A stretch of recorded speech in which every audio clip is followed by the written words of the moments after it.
Sandbox Podcast, a platform where we learn to lead well with other leaders. First episode of the year of our Lord 2019. Let's go, boys! Coming to you live from the good land. Once again, it is your boy, Tyler Richardson. We are pumped that you are with us today on your drive, on your commute, wasting time as you wash the dishes, whatever it may be. We are glad that you are with us. Now, I've got to be honest with you, I am very rusty at these podcasts. I don't know how many times I've honestly lost count that I've had to do these intros because it's been, a pumpkin pie or two since we last spoke in December. So I guess I need to get me sea legs back. And we are finding a way to make it work, as you know, we all try to do. But we are in the mid to late January season of, getting very prepped for all of the awesome things that we plan on doing in this brand new year. And what I want to do is take a little bit of a spiritual self approach for just a few moments. This will probably be a shorter podcast today, just for a few moments to just focus on something that I feel like all of us just need to utilize in this month-ish time of a lot of specific focused clarity that we just really don't have the rest of the year. And I know a lot of us are doing, either 21-day fasts with our local churches, or we are, this is the 1 year, by golly gee, I'm going to get through this 1 year Bible, whatever it is. And with that heightened state of just focused on what do I want to accomplish this year, and God, what are you wanting to do in my life this year? I wanted to specifically talk about 3 things needed to take a chance, because at the end of the day, I think what our resolutions are really pointing towards and what we're really wanting added into our lives are things we take a chance on. Now, by take a chance, I don't mean necessarily like jumping out of an airplane or selling all your possessions and moving to Mongolia. Now, maybe that is necessarily your bag, not mine personally, but it's taking a chance just a step above. To me, taking a chance is just a step above what you're already doing or what you already think that you're capable of. To me, that's taking a chance, because I think we should take a lot of chances. I don't think taking a chance just means you live your life and then one day you do something drastic. I think taking a chance is that every day you just do something just a step above this, or hey, with this marketing plan, what if we just take a step up doing like this, or maybe in your music, or maybe whatever it is that you do, just taking a little step above to see if there's any way you could possibly do it that's just different. Maybe not necessarily different that's never been done like that before, but at least you have never approached it in that way. So in the spirit of high spiritual January-isms, I want to talk about the story that many of us, if not most of us, are really familiar with about Jesus walking on the water. Now, I'm not really going to be talking about the Jesus walking on the water element. I'm going to be talking about another character in that story named Peter, where there's a boat with the disciples, a whole bunch of people following Jesus. They're in a boat, and there's a storm, and then they see Jesus. Peter sees Jesus. He steps out of the boat, walks on water, just like Jesus is, towards Jesus. He gets a little tossed by the winds and the waves. He gets freaked out. He takes his eyes off of Jesus. He begins to sink. Jesus comes and he picks him out of the water. They have a few words. They get back in the boat, and then so on and so forth. That's basically the story. What I want to talk about are the elements in that story that I think are necessary to take a chance. And these are those 3 things. Number 1, the boat that Peter stepped out of. I think we have to have something that we step out of to take a chance. And when I say something to step out of, that may be everything from, I'm doing a 9 to 5. I don't want to do a 9 to 5, but I need a place to step out of. And I really want to do something that is, maybe it's a freelance style, or maybe, I'm a musician, I want to tour, and I don't really want to be in the 9 to 5 grind. But right now, I need a place to step out of. So I need to be in a 9 to 5 for 6 months to be able to step out of that, because you can't just take a step on the water. You have to step out of something to take that step. And for some people, it's not necessarily a 9 to 5 job. For a lot, sometimes I think this is shocking to people, but a lot of times people what they want to leave is the freelance, I just kind of make my own hours thing, and they actually prefer something like a 9 to 5, because more sustainability. They like more routine, and they thought they wouldn't, but it turns out they did. And so what they want to step out of is their freelance. And maybe what you want to step out of is, I've got a lot of debt and I need to go move into my parents' basement until I get this visa bill paid off. Whatever it is, you need to sit down and decide, what is it I'm stepping out of? Because that has to be very clarified. Um, because it has to be something firm. I'm not trying to make this overly spiritual and overly hippie, but it is in a storm environment, you're stepping out of something sturdy. So what is that sturdy thing that you feel like you're stepping out of? Maybe that's very obvious to you. Maybe it's something you have to kind of think about, or maybe it's something you have to pray about, and you thought you knew what it was, and then when you sat down with a piece of paper and a pen and you really broke it down, you figured out it's actually something different. Number two is, you have to have something to go towards. When Peter steps out of the boat, he is walking towards Jesus with his eyes on Jesus. When you step out of that sturdy thing, what is it you are going towards? You can't just be like, well, I'm just going to take a walk on the ocean. No, no, no. You're stepping out, and it doesn't matter what's really going on. Your confidence is on the fact that you have something that you are pointed towards. So what is it you are pointed towards? And I think a lot of times what really messes us up is the idea that what we're pointed towards is the thing we want to do when we're 70.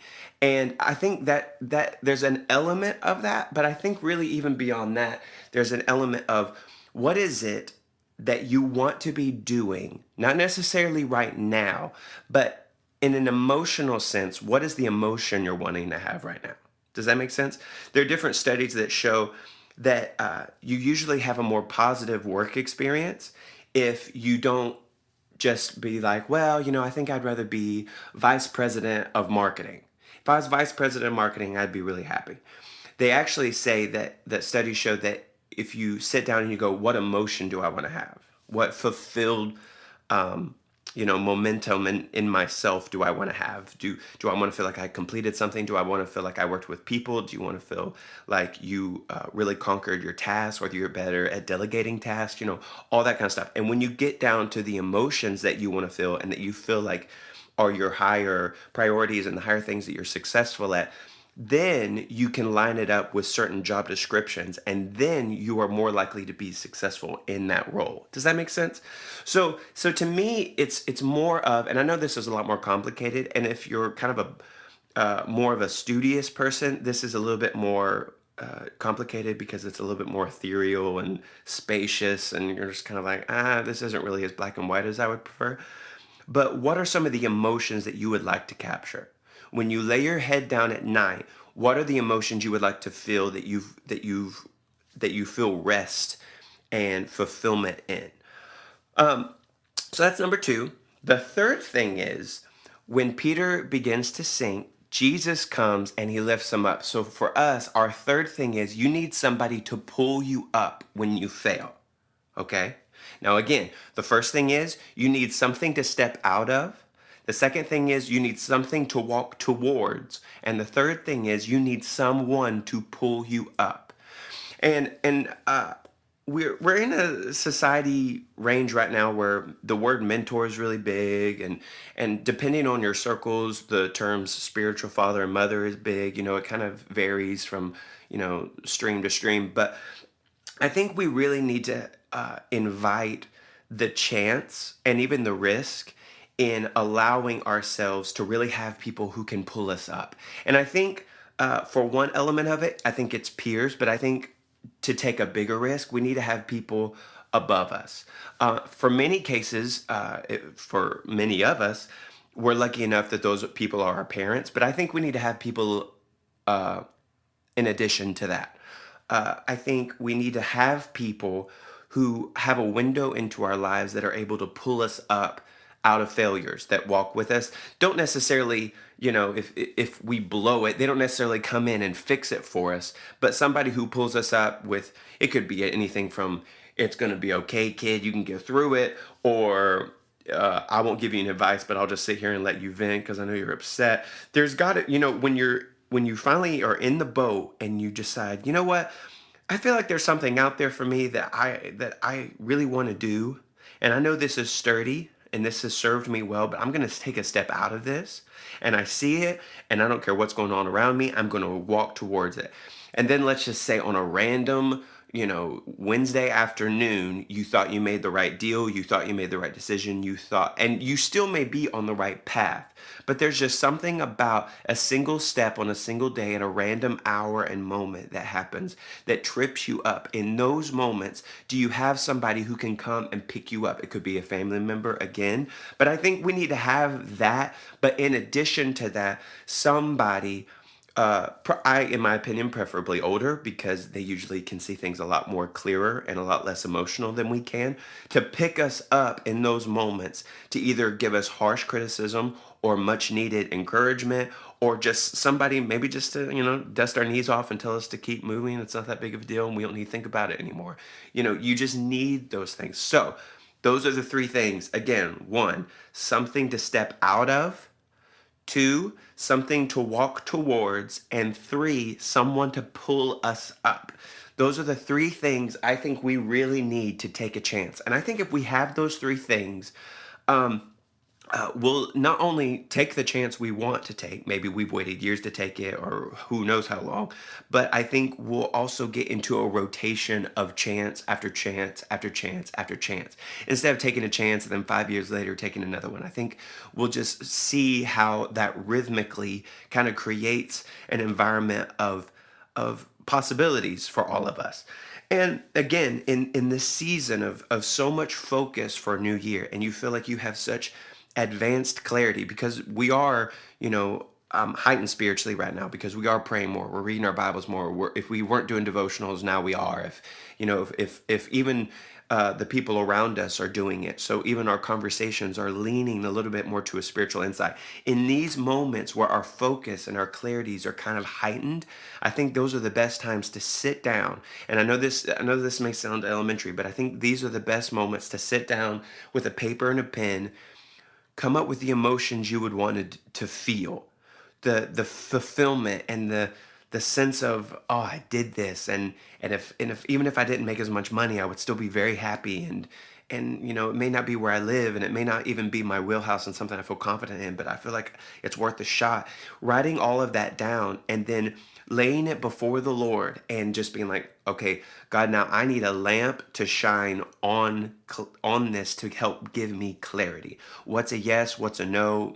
What's a maybe yes, but not right now? Or who are the people that are in my life, or people that aren't really in my life but could be in my life, that could be the people that raise me up? What are the jobs or the possibilities around me that could be the sturdy thing I step out of? What are the things I never even realized that are ahead of me that I could walk towards? And I really believe that in these moments, me and my wife Kennedy, we're in a zone where that's reality, where it's a whole lot of, we don't really know where to go to church, we don't really know where we want to live, we don't really know what we want to do for a living, we don't really know all this and this and this and this. And in those seasons, I don't think that's necessarily a bad thing, but it's okay. We need a sturdy thing to step out of. We need a place to go, and we need people to pick us up. Now, obviously, we can just say that little prayer, God, do those three things, and then just move on. But I think if we sit down and really allow the Lord to kind of guide us, I think we would be shocked to see his involvement and his excitement to be involved with what we do. So, hope that helps. 3 things needed to take a chance. Again, not just for one giant chance and then years down the road, maybe you'll take another one or you'll admire when one of your kids takes one. No, a rhythm of possibilities that is available for all of us. We love you. So excited for stuff that's coming up just around the river bend. You don't even know, but trust me, you should be geeked about it. We love y'all. Thank you so much. Rate us, review us, tell your friends about us. Thank you so much for listening. And remember, let's play nice in the sandbox.